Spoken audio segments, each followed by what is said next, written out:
Hi, I'm John Oetjens, and today we're going to visit with Pat Pitel here in Oxford on my life.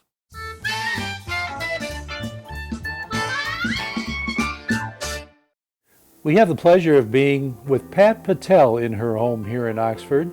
Pat, as you may recognize her name, she's very involved with the local Veterans of Foreign Wars American Legion, and the American Legion, not the VFW. not the VFW. Oh, I sit corrected. Yes.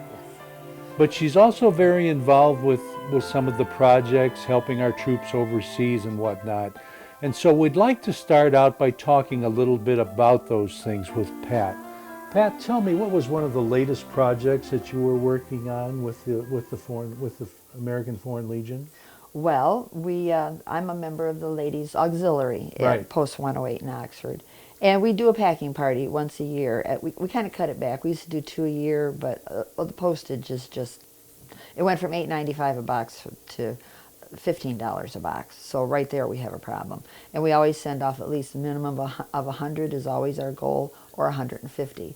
And last year, or it might even been the fall before that, we found that there was a need to help the canine military working dogs is their technical name, MWD. But they're beautiful dogs, and they're the bomb sniffers and everything, and they needed some supplies. And we were surprised that the Army didn't supply them anything other than their initial collar and their bomb vest. So by supplies, do you mean food? And They needed treats. They needed dog biscuits. They needed frisbees. They needed a ball to throw.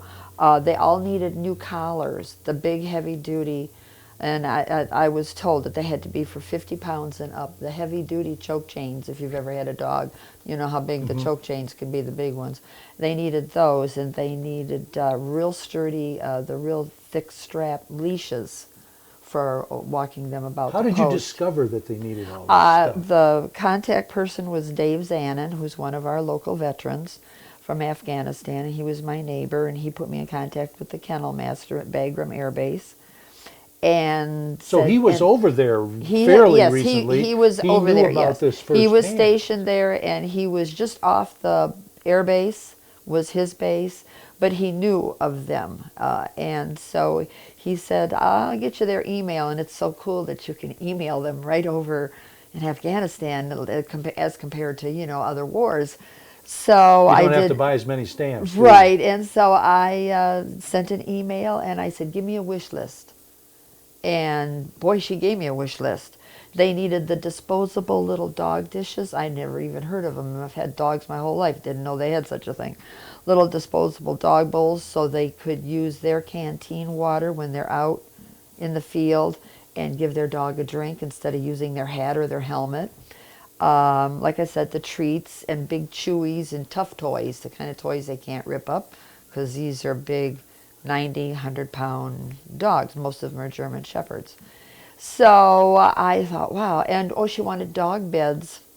We couldn't do that. I mean, Those are pretty big, that aren't they? was getting a little bit, so we stuck to the smaller stuff.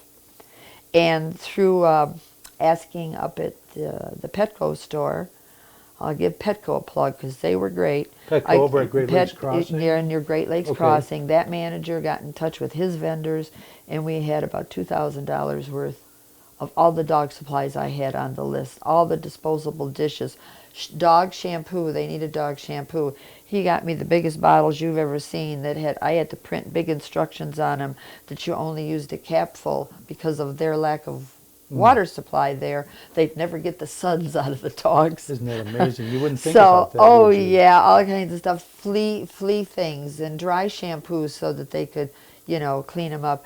And So okay, so tell me, what did you do at the Legion? Did you get up in front of the council or whatever and say, Friday fish I've got fry. this idea and Petco's going to help us, Yeah. and who wants to help? Is that Friday, kind of how it yeah, went? or- Friday fish fry. Jim Parker's handed me the microphone, and I just asked everybody that came in. I told them we're going to do dogs along with the soldiers this time because they all know about our packing parties. And So they had another packing party for another cause. no, we do packing parties all the time. Okay. So we're always trying to get people to contribute, so we're always talking about our packing parties. And so they're familiar with it, but this was the first one for the dogs. And we did 22 dogs and 22 handlers, plus another 150 boxes that went to the other soldiers in that area. And people bring us the addresses, you know. We keep asking people if you've got somebody over there, and I'll say it now. If you have a son or a daughter or a neighbor or somebody you know that's serving overseas, please drop off their address at the Oxford American Legion. We'll be happy to send them 1, 2, 5, 10, 20 boxes to one person, and then they share it with everybody. Was this around Christmas time? We did it in time for Christmas. I think we did it like in November, so to always make sure that they get them for the holidays. And we put little holiday treats in and everything. I had 2 Boy Scouts that were helping me pack the dog boxes, and they thought it was just so cool. So we had these huge cartons of biscuits, and with Ziploc bags, and we broke them down into little Ziploc bags so that they would fit into the cardboard boxes that we were shipping, because the big boxes we got from the vendors were too big. So we broke them all up, and the boys helped me with that. So we got those off. We got wonderful pictures back. I wish I had them right here at my fingertips to show you the wonderful photos that we got back from the 22 handlers and their beautiful 22 dogs. So typically this is something you do every November? Yes, we try and do it in November. We do it in November because all the people that get the Halloween candy and the leftover Halloween candy, they bring it by the boatload down to the Legion, and that's the candy that we pack into the boxes in November, so the guys have candy at Christmas. So there's never a waste of the Halloween candy. How many people do you think, would you estimate, were helping you in this project? Oh my gosh, sometimes we have 15 people helping, and sometimes we have 50 people tripping over each other helping. We do it in the hall, and we pack, like I said, 100 to 150 boxes. But we've got it down to such a fine science now with the girls that are in charge of the packing parties. They have it down to, they've got the boxes lined up, and we've got everything in, I'll say chronological, but that's not right either, by item order. So you've got your dry goods and your soup packages and your hot chocolate, and then we've got the drug little Ziploc bags with the toothbrushes and toothpaste and deodorant and whatever. They've done all this once or in twice. sections. So you take an empty box and you walk along and you just like production filling line. your shopping cart, putting that stuff in there until it gets to the end, and then we've got people down there that check it over, make sure you can fit more stuff in, throw in more candy, put some more stuff in till you almost have to sit on the box and then tape it shut. And then it goes to the labeling part, and we label it, and then it all goes up on the stage, and we end up with usually 150. Sometimes we've done 200 boxes. We got to take a little break right Okay. now, but is it safe to say that as long as Pat Pitel is around at the American Legion, everybody who's watching this ought to save a couple hours to help out with the packing party in November? I'm sure they'd appreciate it. Yes. Okay, we'll be back in a minute.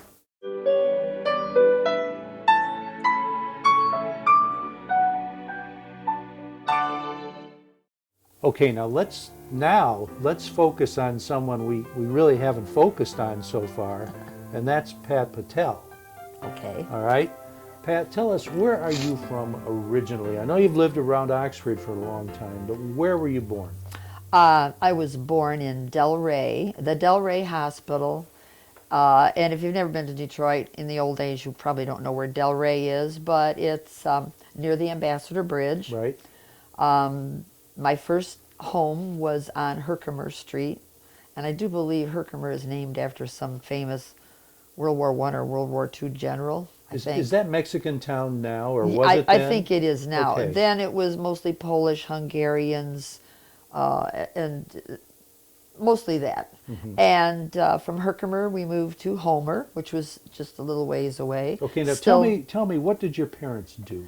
My dad was a tool and die draftsman. Did he work for one of the auto companies? He worked for Detroit Stamping Company, Okay. which made automobile parts. My mom had off and on jobs. Most of them were when I was a little bit older. She was at first a stay-at-home mom. And my dad worked at Detroit DeStaco, they call it, Detroit Stamping Company, from the age of 17 until he retired at the age of 63. Okay, now is Patel your maiden name? Patel is my maiden name, Okay. and is actually the original spelling is Pytel. My dad's birth certificate has him down as Ladislaw Pitel, but his name was Americanized to Walter Patel. And when he started school, back then you could do whatever you wanted to do, and the kindergarten teachers or the school board, whatever, changed my dad's name from Sometimes I think they sounded it out. Pytel to Yeah. Pitel.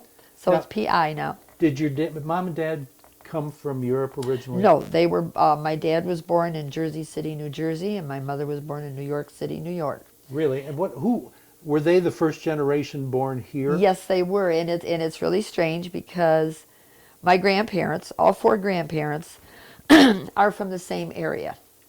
They're from Galicia, Austria, which is at the time was Ukrainian and Polish, and I have three grandparents that lived like in Oxford, which was the Galicia area, and then one grandma that lived in like Lake Orion. So they all knew each other from neighboring little villages. They all came to the U.S. pretty close one after another around the same time.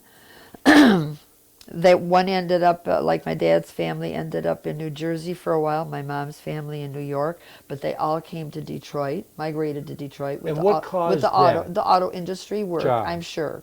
Because my one grandfather worked, I'm not sure where he worked, but my one grandpa worked as, he shoveled coal at the Ford foundry.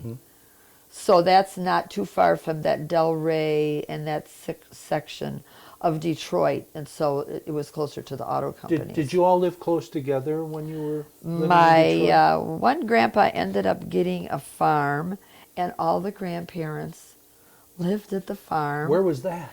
In Richmond, Michigan. And my one grandma died from this half of the family, grandpa died from that half of the family, and the leftover grandma and grandpa got married. Interesting. So my mom and dad always used to say, we're husband and wife and we're stepbrother and stepsister. And they ended up living in Richmond, Michigan. My grandparents lived in Richmond, Michigan until they died. What is Richmond close to? Richmond is on the way to Port Huron. Okay. It's just the other side. It's in the Romeo area. If you just go So straight it's out not Romeo. too far for a Sunday drive. No. Oh, no. So you could go visit them once. Yeah, in a while. I spent every summer from the time I was in school, probably first grade, all the way through to my senior year in high school, at my grandparents' farm, working the farm all summer along with my younger brother, because there was no daycare at that time, and I had two working parents, and that's what they shuffled us off with our little cardboard boxes with our clothes in it to stay at Grandma and Grandpa's and be cheap labor at the farm, but it was a wonderful life. Did they have a lot of acres? Huh? Did they have a lot of acreage out there? My grandfather had 40 acres, and he farmed it all. We had a plow horse. We did it the old-fashioned way. We had an outhouse. There was only one electrical outlet in the farmhouse, and my grandma cooked on the big, huge wood stove, which still amazes me today. How she knew how much wood to put in to cook what is still a mystery to me. What years would this have taken place? This would have been anywhere from the 1940s all the way through 1956. So we're really not talking about ancient history now. No, but that was just an old-fashioned But that's farm. the way it was out there. Yep. We had, my grandfather was so funny. Every cow had a name. So they had animals. Yeah, they had cows and a horse and chickens and pigs and rabbits and So did that mean geese. you got up early to milk the cows? No, I never milked a cow. My job, Lord, my job was washing the cows' tails because my grandfather did not want to get hit in the face with a swinging cow tail that had cow poop on it, to put it politely. So my job was dipping the cow tails in buckets and scrubbing them and everything before milking so he could milk a clean cow. Now that sounds like a hazardous job. I hope you got hazard duty pay No, for that. they were beautiful cows, and I did the same thing with the horse. I had to wash his fetlocks and brush him, and I had to do his mane and his tail, and he was just the most I'm sorry, Katie was a female horse. Um, I did all that just so she was a beautiful, clean. My grandfather believed in clean animals, and we cleaned the rabbit pens and the chicken coops and everything. My brother and I. He had a clean farm, and So you spent your summers there yep, every year from when you were like first grade to all the through high way through a school? senior in high school. That's a And I long even went time. out after that. If I had a week's vacation when I was working, I'd go stay at my grandparents because I just loved going out there You so loved it. much. Yeah, That was I going to be absolutely my loved next, if you look forward to going Absolutely there. loved Yeah. it. It's the best upbringing a child can have, living on the farm, eating what you plant. What's It's a the good life. best thing you remember about life on the farm? Oh, just the cleanness of it and the fresh air. And we'd go walk through the woods down to the Bell River, and that's where we did our swimming. And just if we were hungry, because my grandparents were out in the field, so if we were hungry, I carried a salt shaker in my pocket, and I'd go pick a cucumber or a tomato, rub it on the jeans, sprinkle on some salt, and that was my lunch. And my brother he would always eat a fresh onion, which killed me because I didn't like onions. But that's what we did for lunch, and they didn't come back in until it was time for dinner. But then we ate our huge meal for breakfast, which a lot of farmers can relate to. They still do it today. We would have pork chops, fried potatoes, and a vegetable at 5 in the morning. All right, now you told me about going swimming in the river. That's one of the things you did for a good time. What else? I want to talk to you more about some of the other things you did for fun on the farm, okay? Okay, But let's yeah. take a little break first. We'll be Okay. right back. You're watching OCTV, Oxford Community Television, serving Oxford, Addison Township, and the village of Leonard. Okay, we're talking here with Pat about some of the things you did for fun on the farm, and you told us about going swimming in the river. Yeah. What else do you remember about things you did for fun during those years? out Well, there was no TV, there was no radio. Like you I were- said, we had one electrical outlet. Were you a ways out of town so that you couldn't just... Yes, you couldn't walk to town. I could walk to the corner store, and we're talking probably 2 miles, and I usually did it barefoot, which, oh my God, it's probably why I have such bad feet today. But yeah, if my grandpa needed cigarettes, or we needed a loaf of regular store-bought bread, or a jar of peanut butter, my grandmother would put, change, whatever it is, and she would tie it in a knot in a corner of a handkerchief and send me off to the store, which was attached to the local tavern. But you only bought the store-bought bread in emergency, right? Just in emergencies. Right. Yeah, it was just like, oh, we need it, so go get it. But for fun, my brother's name is David, and He's your only sibling, he's right? my only brother. My only anything is my brother Dave. He's 5 years younger. The back of the Wheaties boxes would occasionally have a mask that you would save the box, you'd cut it out, we'd tie a string around it, and I think at one time there was a princess on the box, and there was a tiger, and I remember my brother wearing the tiger mask, and I'd have the princess mask, and we'd go outside, and we had a little oasis in the middle of the cornfield that my grandfather just never took the trees down, and that was our little like playhouse because it was private and nobody could see us, like there wouldn't be anybody to see us anyway. And sometimes when we were cleaning the barn, we'd get a little frisky, and my brother would, if he was here today, he would tell you this story because he reminds me all the time. We were pitchforking the cow poop and horse poop into the wheelbarrow. And like I said, he's 5 years younger than I am. So I was probably like 12 and he was 7. And then he pitchforked and he threw a cow pie at me. And I threw one back, and hence the fight began.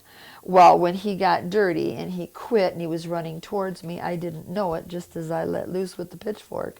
And I got him right in the face with a pitchfork. Oh, my. One of the tines hit him here, one next to his nose, and one over here, and the blood was just spurting out. But I missed his eyes. Thank you, God, I missed his eyes. And he went running and screaming for Grandma, who was doing the laundry. How old was he at this time? I think he was about 7.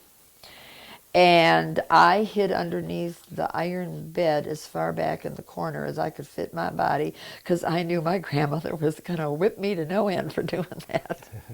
But she just washed his face, and we didn't have bandages, so she just waited till the bleeding stopped. But he'll tell you, here's a scar, and here's a scar from my mean sister poking me with a pitchfork. My next question was going to be what the worst thing you remembered from your experiences on the farm. I have a feeling that might qualify right That was there. probably the worst because the worst was actually later on when I was an adult. We still had our wonderful, huge white workhorse, Katie. She was so big that my grandfather put every one of the 17 grandchildren on her back and took a picture. That's how big she was.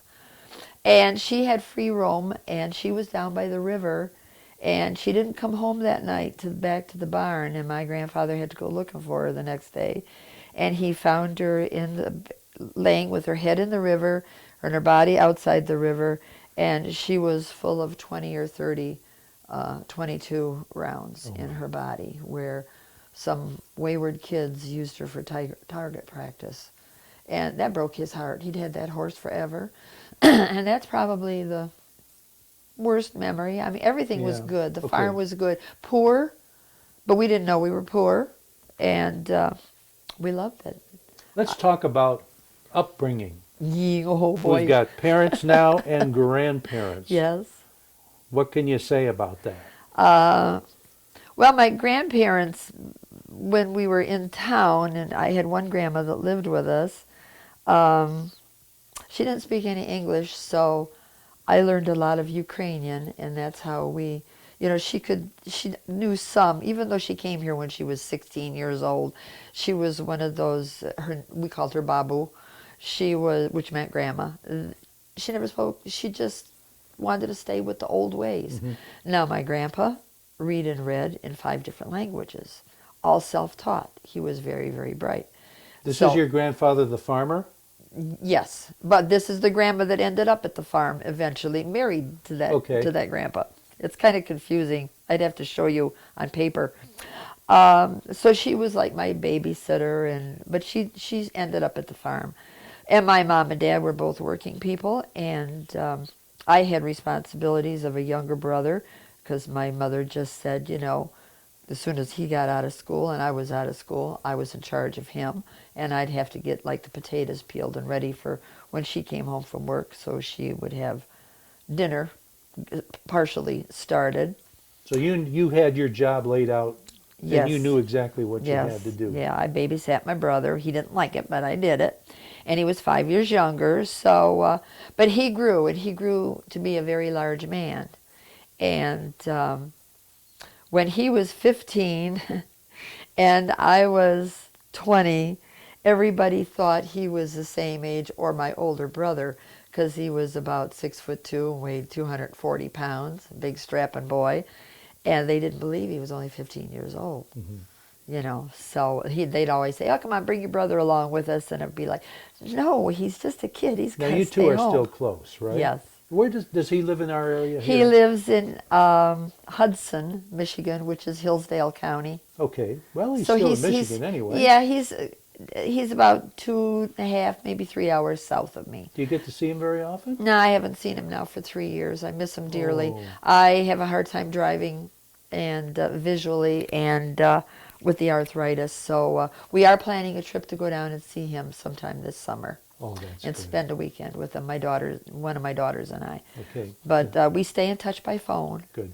Oh yeah, he's my buddy. He's my bro. Where did you go to grade school? Grade school was in Detroit, Peter Vital School. And where did you go to high school? High school was Cody High School. I went to Tappan Intermediate, which they didn't call it middle school then. It was called Intermediate. I went to Tappan Intermediate, and that was in Detroit. Cody High School is Detroit. It was the newest, biggest, best, most modern high school of its day. I was the first full 4-year graduating class where I went there for all 4 years. What year did you graduate? 1956. Okay. Giving away my age. I'm Well. 76. We had classes in the hallways. The auditorium wasn't built yet. The swimming pool wasn't in yet. The gymnasium was one of the only things finished. We didn't have a ball field or anything. We just had empty lots that we did our sports in. Do you remember how World War II affected your lives? Yes, and it's really funny. I remember in Detroit, when I was young, we had air raid wardens, and the air raid sirens would go off, and in the summertime we'd be sitting on the front porch, my mom and dad and I, and I remember the air raid warden coming by because you had to turn all your lights off, and he came up and chastised my father for having a light in the living room, and it was the Philco radio dial. Did you listen to a lot of radio? Oh yes. And I imagine out on the farm you didn't have the internet and radio and TV and We didn't have a home anything. theater. No, Yeah. no. We did have a radio. My grandmother used to listen to Stella Dallas, the soap opera of its One of her day. favorite shows. Yes, she would listen to that. Before we run out of time, let's bring you into more recent times here. Okay. Now, did you have children? I have 2 daughters. My oldest daughter, Nancy, lives in Metamora, her and her husband and 2 boys. She's an alpaca breeder. She breeds alpacas. My son-in-law works at a bank. He works for Ally. And my oldest grandson is going to Saginaw Valley State College, and he wants to be a history professor. How many grandchildren do you have? 3 grandsons. And the next grandson belongs to Nancy, and he's going to Mott and wants to join the Navy as an officer. My youngest grandson belongs to my youngest daughter, Robin, and he goes to Oxford High School. He's a junior. And So they're nice and close? yes, they're all very close. They're close by. Robin's a single mom, and James is my youngest. So we have James and Donnie and Bobby, my 3 grandsons. You get to see these guys. Oh, once in a well, while, right? when they're around town, because with school and the boys working and being older, yeah, I see them when I can, holidays, whatever. I'm at the farm a lot. I'm always with my daughter up there looking at the alpacas. Can't get away from the farm. No, I can't get away from the alpacas. Okay. Yeah. All right, so we know you're very involved with the veterans and so forth. What other hobbies do you have? Well, since I retired, you didn't ask me about work, Well, but okay, where did you work? I'll give you the work. We talked a lot about the veterans' opportunities that Yeah. you've taken advantage of. That but- came from a lot of work experience. Okay. I was a legal secretary. I started in the high school co-op program at the age of 17 doing legal work for Michigan Mutual Liability Company in downtown Detroit. And then when I graduated, I went back into the legal field. I've done legal work, oh my goodness, from 1975 as a full-fledged legal secretary right up until I retired. So you worked for various attorneys? Yes. And the most recent Yes. one would have been Malcolm Harris in Metamora. in Metamora. Yeah, and he was the best guy I ever worked for. I loved him. He's since passed away. But legal work was my forte. I did it for over 45 years, and had a lot of bosses say, "Why don't you be a lawyer?" And I'd say, "I don't want to be a lawyer. I love the legal part of it. I like the research and working with the clients." So you know where the dotted line is you got to sign on. Oh, yes. Okay. Yes. Yes. All right, one last question here. Yes. If you had to do it all over again, what would you do differently? I don't know that I would really do anything differently. I loved all the jobs I had. I loved all the places I lived. I've been the longest here in Oxford. I love Oxford. I love the volunteer work. I love my veterans. My favorite veterans are the Vietnam vets because they got the roughest deal. I'm very involved in the POW MIA program.